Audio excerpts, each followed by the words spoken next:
the Armchair Cricket Podcast News Roundup.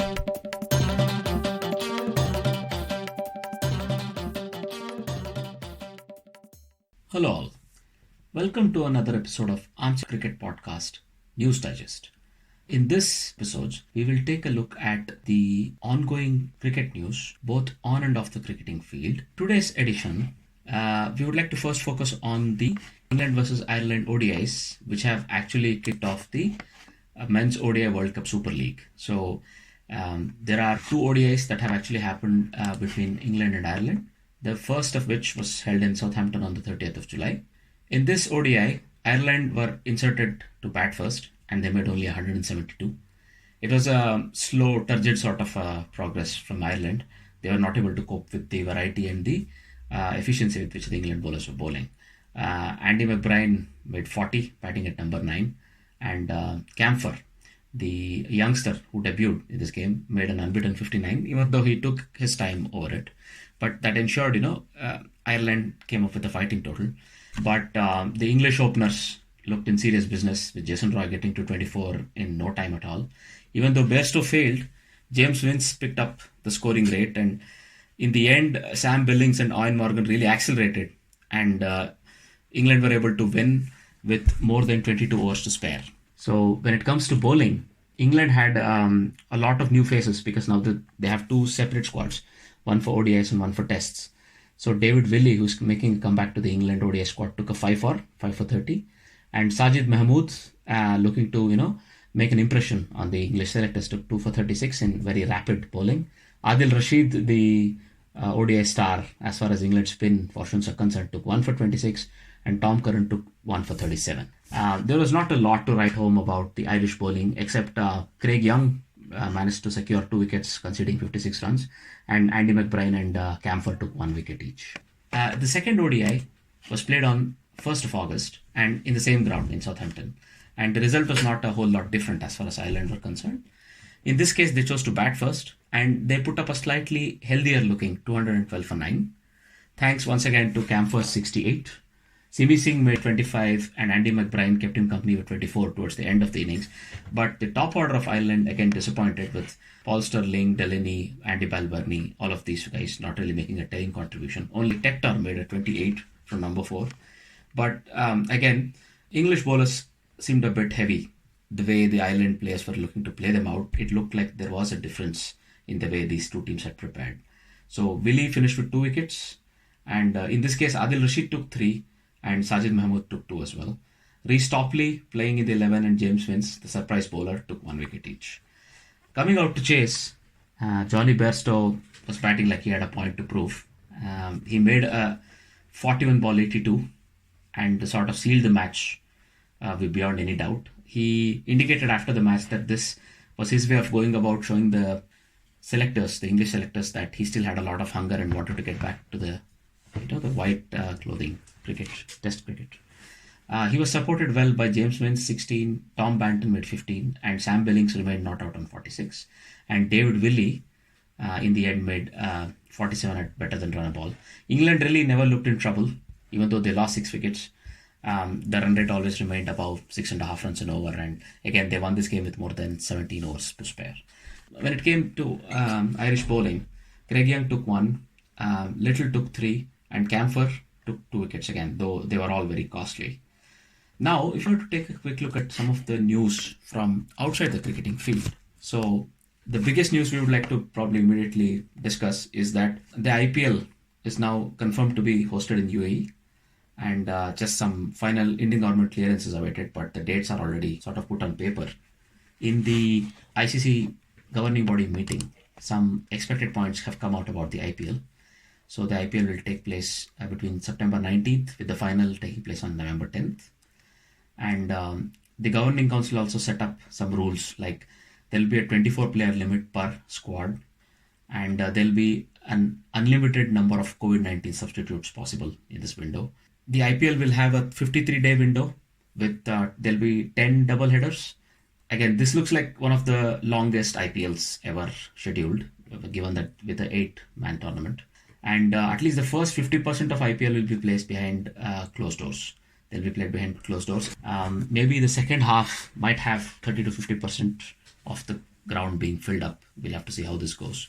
One of the other important things which has come out of this meeting is that IPL has decided to retain its major sponsor, Vivo, as the title sponsor. So there were some other, let's say, news being circulated about what might be the fate of the title sponsor given the tensions between India and China, but let's say sense has prevailed and the same company has been retained. So this comes as a real boost for Indian cricket fans who've been waiting ever since IPL got indefinitely postponed in April this year. We can remember this. But this looks like a very positive development. Also related to the same topic, we know that certain owners want very stringent conditions and very stringent tests to ensure that the bio bubble or the biosphere in which players will stay will remain disease free.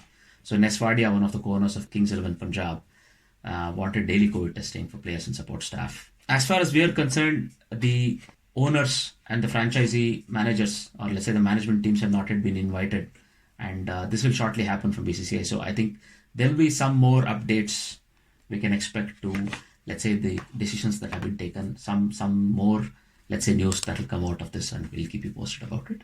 Also, another important thing, the Women's T20 Challenge, which has been kicked off in the last 2 seasons of IPL, will again be played this year with 3 teams taking part and 4 games to be held.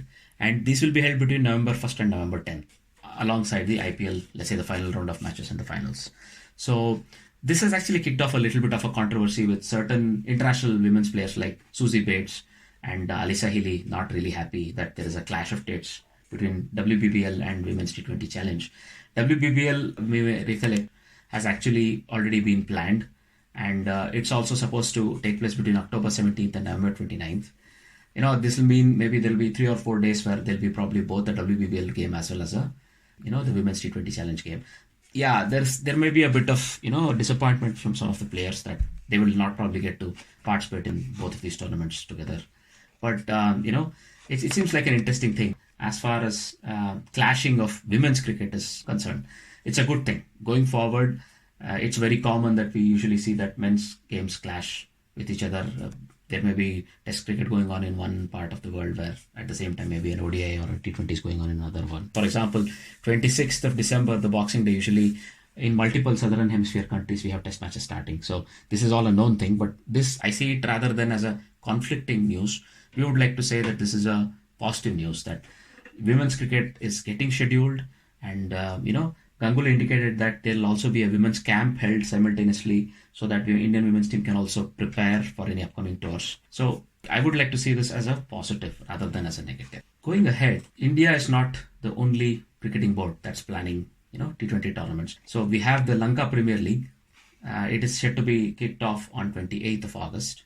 This cricket league is a tournament which Sri Lanka had already planned in 2012 and has not been able to host it. So this time they are planning to have a 5-team, very, let's say, attractive tournament where they expect to attract 70 international cricketers and maybe even 10 to 12 top level coaches. So it will feature 23 games, we are told, and it is going to be held in Khetarama, Suriyaveva, Palakela and Dambula. So these are the, let's say, the 4 day-night international stadiums that have already been chosen, and the rest of the logistics are being worked out. So it's going to be very interesting to see how the Lanka Premier League unfolds, considering that many countries or players from many countries are not actually playing currently. Maybe there'll be a good turnout. But one of the tournaments that it may clash with is the CPL. So the Caribbean Premier League 2020 is slated to begin on 18th August, and the final is set for 10th September.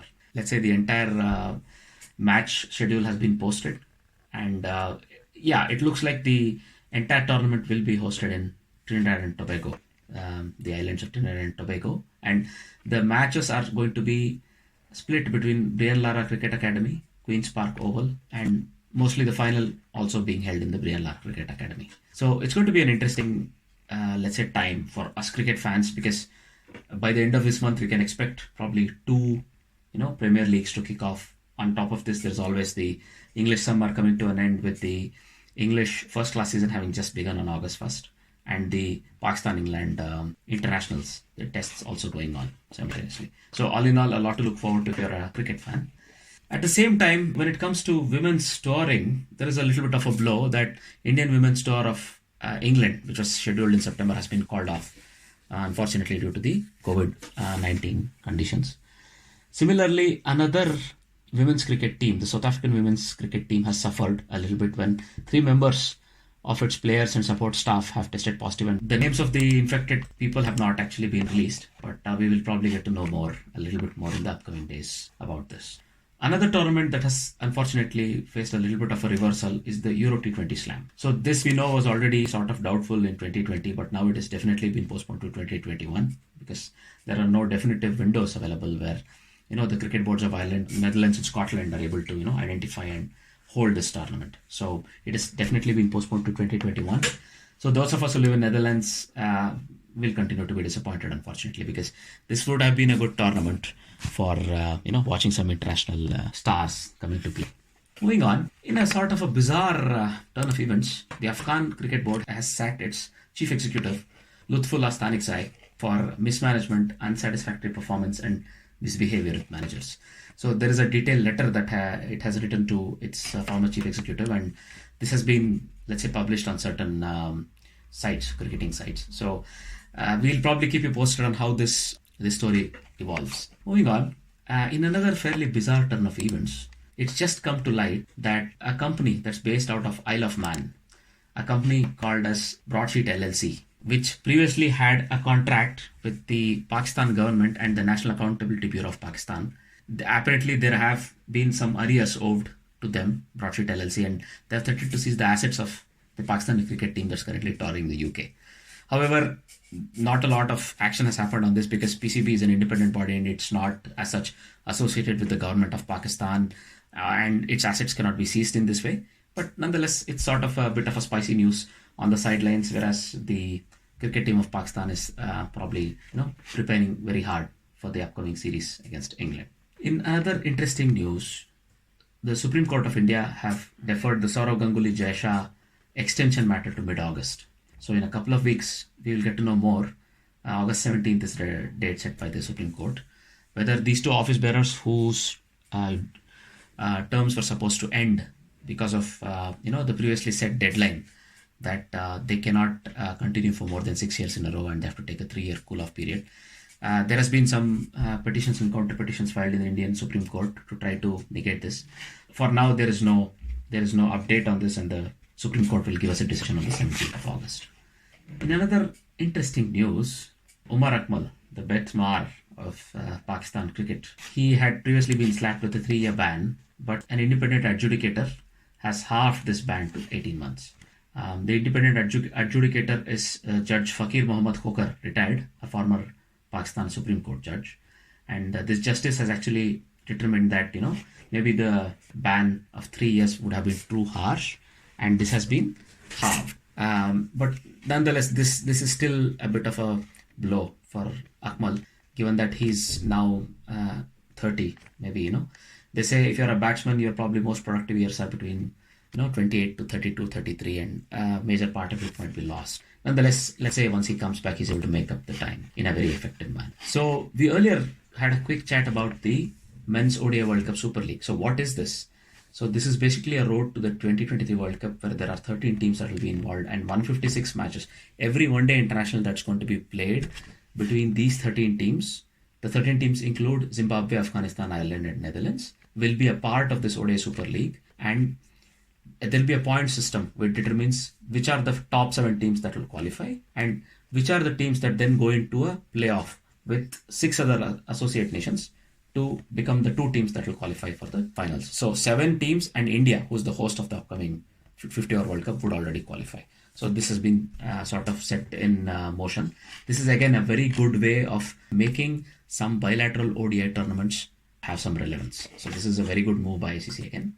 So these were all some of the most interesting news that we wanted to discuss in this episode of the Armchair Cricket Podcast News Digest. You can always write into us as well. You can always contact us at Armchair Cricket Pod on Twitter or armchair.cricket@gmail.com, or leave us a comment in any of the podcasting apps that you that you use to listen to us.